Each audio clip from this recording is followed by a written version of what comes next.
मानक आम प्रिय मुख्यमंत्री बहुत भल पावती और आपण मानकर बहुत बड़ा दाबी थिला आमक पेंशन दियंतु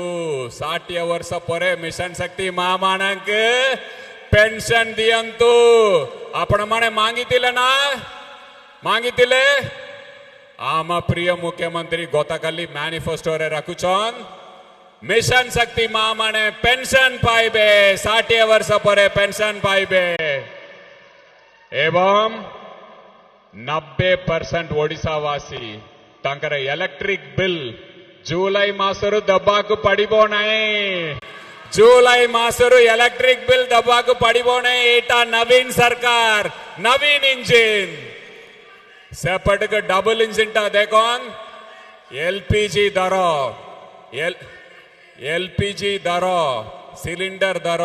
प्रति मास बड़ी बड़ी बड़ी बड़ी की चलुची एटा वची डबल इंजिन सरकार नवीन सरकार लोकंकर सरकार डबल इंजिन सरकार लोकंकर नुहे